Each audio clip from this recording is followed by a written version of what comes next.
Halo guys, selamat pagi, masih bersama saya Bung Slam.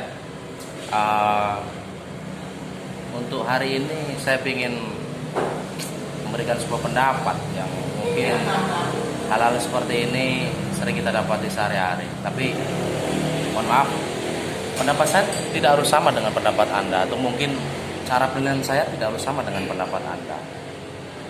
Kita sering dalam kehidupan rumah tangga, baik suami maupun istri, terkadang istri itu juga minta lebih dalam hal minta diperhatikan dan sebagainya. Contoh, banyak sekali di dunia maya atau mungkin di Facebook atau lain sebagainya, ada beberapa histori-histori yang sering di copy paste oleh kaum ibu, bahwa betapa capeknya istri, betapa besar pengabdian istri, dia capek ngurusin suami, capek ngurusin anaknya.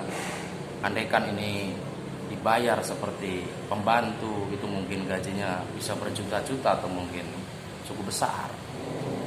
Kalau diistilahkan dalam rumah tangga itu, kita itu punya pembantu.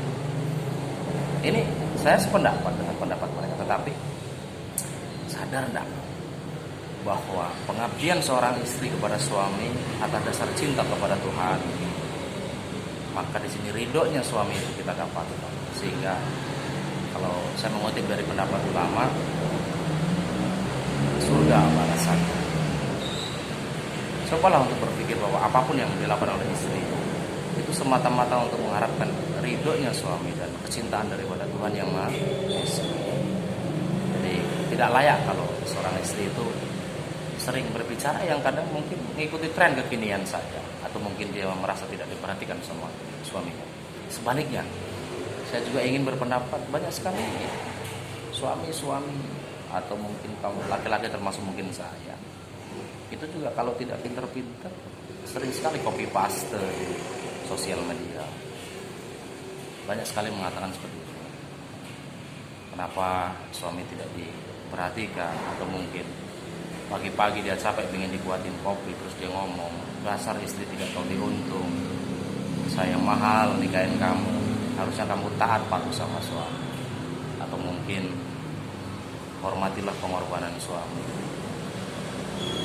Capeknya nyari duit, capeknya bekerja untuk mungkin menafkahi anak dan istri.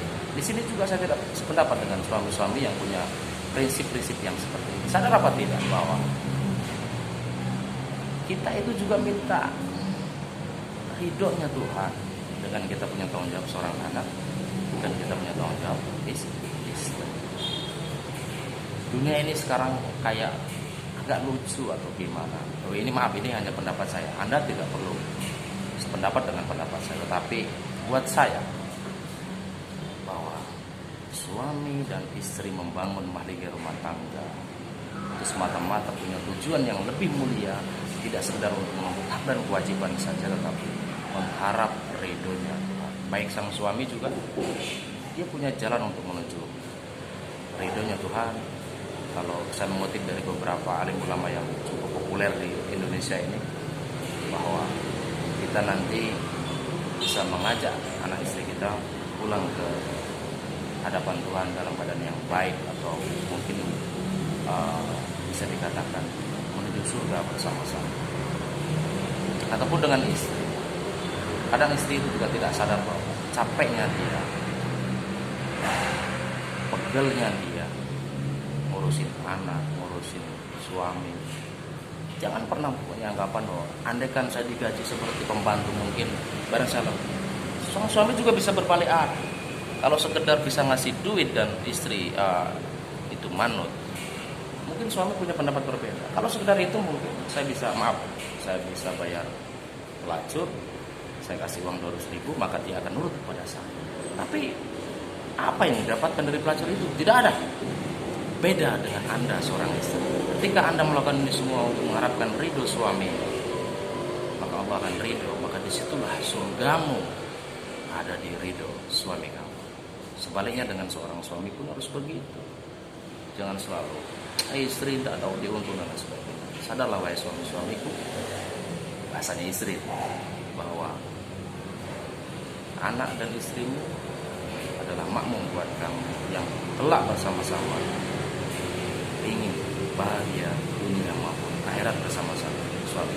Oke, sementara itu pendapat saya tidak harus Anda iakan. Ini pendapat ya, Anda boleh berbeda karena setiap orang punya prinsip masing-masing. Setiap orang punya cara berpikir dalam rumah tangga itu beda-beda. Tapi buat saya ingin memberikan yang terbaik untuk keluarga saya, untuk istri saya, tanpa saya harus mengungkit semua jasa saya, karena semata-mata mengharapkan ridhonya dan ridhonya. Terima kasih. Selamat pagi, masih bersama saya Gus Slem.